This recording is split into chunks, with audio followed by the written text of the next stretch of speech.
Programming এর Bangla video টিউটোরিয়ালে আপনাদের সবাইকে স্বাগতম। আমি মোহাম্মদ শরীফ চৌধুরী। স্ট্রাকচারস এন্ড ইউনিয়নস এর আজকের পর্বে আমি সাইজ অফ অপারেটর এবং স্ট্রাকচারের মেমরি নিয়ে আলোচনা করব। সাইজ অফ অপারেটর মূলত একটা ফাংশন, সাইজ অফ ফাংশন। এর সাহায্যে আমরা নির্দিষ্ট কোনো ডাটা টাইপ অথবা ভেরিয়েবল অথবা স্ট্রাকচারে কোনো কিছুর সাইজ নির্ণয় করতে পারি। সাইজ বলতে প্রকৃতপক্ষে বোঝানো হয়েছে যে সেটা মেমোরিতে কতটুকু স্থান দখল করে থাকে সেটাই।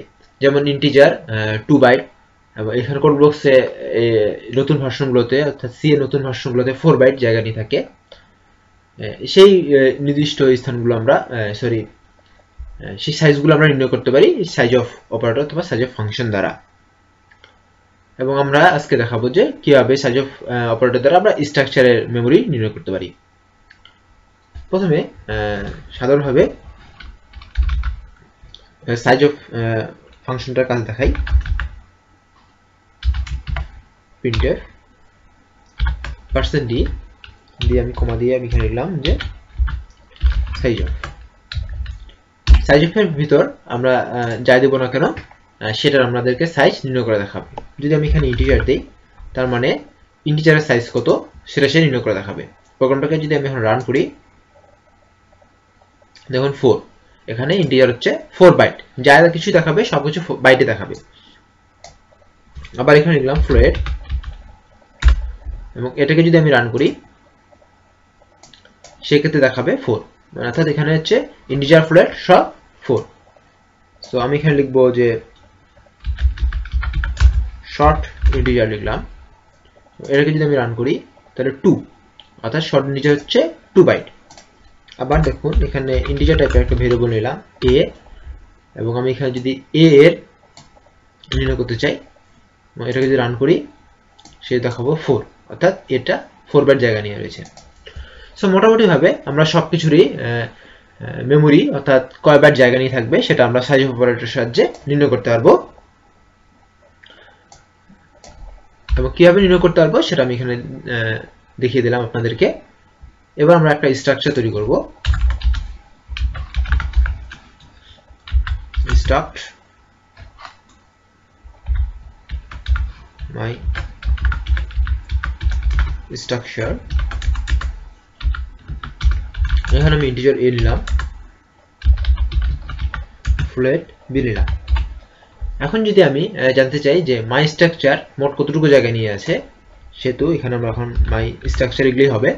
বাট সেই ক্ষেত্রে জিজ্ঞাসা করতে হবে যে আমাদেরকে ডাটা টাইপটা হয় লিখতে হবে, নাহলে এটা একটা ভেরিয়েবল ডিক্লেয়ার করে ভেরিয়েবলও লিখতে হবে, যে কোনো কিছু। সো আমি এখানে যদি লিখি যে স্ট্রাক্ট মাই স্ট্রাকচার অবজেক্ট লিখলাম, obj লিখলাম। আমি যদি এখানে obj লিখি, অর্থাৎ একটা ভেরিয়েবল, এবার এটাকে যদি আমি রান করি সেটা দেখাবেন যে দেখবেন যে এখানে 8, অর্থাৎ মাই স্ট্রাকচারে এখানে 8 বাইট জায়গা নিয়ে রয়েছে। আবার এখানে আমি স্ট্রাক্ট মাই স্ট্রাকচার এটাও যদি আমি লিখি সেক্ষেত্রে আপনারা 8 দেখতে পাবেন। সো এটা কোনো সমস্যা না, আসলে এতক্ষণ আপনারা কোনো একটা ক্রিটিক্যাল ফেসের মধ্যে পড়েননি বলে সাধারণভাবে বুঝতে কোনো অসুবিধা হবে না। বাট এখন একটু লক্ষ্য করুন, আমি এখানে ইন্টিজার ফ্লোট নিয়েছি, এবার আমি এখানে ক্যারেক্টার টাইপ একটা নেব, ক্যারেক্টার C নিলাম। এবার আমি যদি এখানে লিখি অবজেক্ট obj, এখানে অবজেক্ট অথবা স্ট্রাক্ট মাই স্ট্রাকচার দেওয়া একই কথা। এটাকে যদি আমি রান করি তখন আপনারা দেখবেন 12 আসছে, কিন্তু এখানে হিসাব করে দেখুন 12 আসবে না, কারণ এখানে হচ্ছে 4 বাইট 8 বাইট প্লাস 1 বাইট, এটা হচ্ছে 9 বাইট, মোট 9 বাইট জায়গা নিয়ে রয়েছে, কিন্তু এখানে আসছে 12। কারণ কি? ক্রিটিক্যাল ফেসটা আপনারা আরো করবেন যখন আপনি এখানে আবার একটা ক্যারেক্টার নিলাম, আমি d নিলাম, দেখবেন যে এই ক্ষেত্রে কোনো প্রকার চেঞ্জ হয়নি, 12ই রয়েছে। অর্থাৎ আমার একটা ক্যারেক্টার বেশি নিলেও আমাদের বাইটের সংখ্যা চেঞ্জ হচ্ছে না।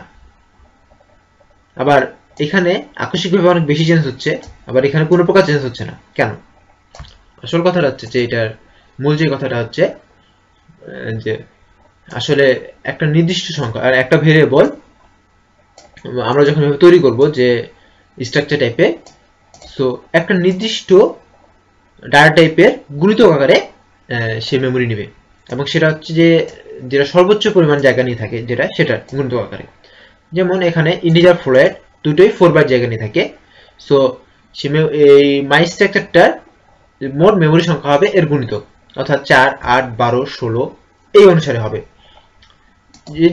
যেহেতু এখানে নতুন একটা সি আসার ফলে 9 বাইট জায়গা হচ্ছে, সে 9 বাইট জায়গা নিবে না। 8 এর পর তারপর 4 গুণিতক কত? 12, সে 12 অর্থাৎ 12 বাইট জায়গা নিয়ে সে থাকবে। এই 12 বাইট জায়গা পূরণ করতে যতগুলো ক্যারেক্টার লাগে আমরা ততগুলো ক্যারেক্টার নিতে পারবো, কিন্তু যখন 12 বাইট থেকে যখন 13 বাইট হবে তখন আর 13 বাইট জায়গা নেবে না, তখন সে নেবে 16 বাইট। যেমন আমি এখানে যদি ক্যারেক্টার নিলাম, আবার ক্যারেক্টার এফ নিলাম, দেখুন 4, 8, 3, 4, 12 12 বাইট জায়গা হয়ে গেছে। এখন আমি এটাকে রান করি, তাহলে 12 আসবে। আবার যদি আমি একটা ক্যারেক্টার জি নেই, সেক্ষেত্রে দেখবেন যে 16 হয়ে গেছে। এই যে 16 হয়ে গেছে। এর কারণটা হচ্ছে মূলত যে গুণিতক আকারে নেই। আবার দেখুন এখানে যদি ইন্টিজার ফ্লোটের পর আমি একটা যদি ডবল নিতাম, ডবল নিলাম, সরি ভুল করছি, এখানে ডবল বানানটা ডবল ডিবি নিলাম, নেওয়ার পর আমি যদি এটাকে রান করি, দেখুন 24 আসছে। 24 আসছে, তাহলে হিসাব করে কত আসার কথা? এখানে হচ্ছে 8, কারণ ডিবি হচ্ছে অর্থাৎ ডবল হচ্ছে 8 বাইট। দেখুন ডবল হচ্ছে 8 বাইট,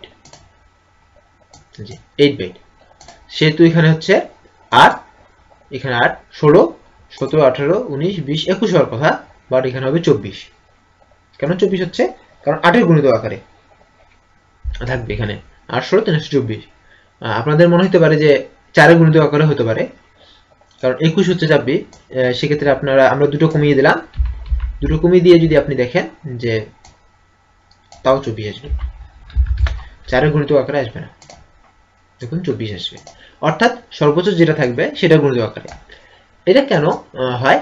তার কারণটা হচ্ছে যে মেমোরিতে যখন কোনো স্থান দখল করা হয় সেটা নির্দিষ্ট সংখ্যক স্থান পরপর হয়, এবং আমাদের আমরা যেগুলো ভেরিয়েবল নতুন তৈরি করি, অর্থাৎ ডাটা টাইপ নতুন করে তৈরি করি, সেই ডাটা টাইপগুলো অবশ্যই সেইরকম কোনো একটা গুণিতক হতে হবে, এবং যেটা গুণিতক হবে সেটা হবে সর্বোচ্চ।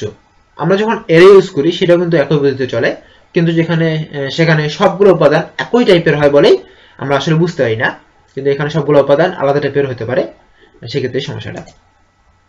সো আশা করি আপনাদের বুঝতে কোনো অসুবিধা হয়নি কিভাবে সাইজ অপারেটর কাজ করে এবং কিভাবে আমরা একটা স্ট্রাকচারের মেমোরি নির্ণয় করতে পারি। সো ধন্যবাদ সবাইকে আমার সাথে থাকার জন্য। দেখা হবে পরের টিউটোরিয়ালে। ধন্যবাদ সবাইকে।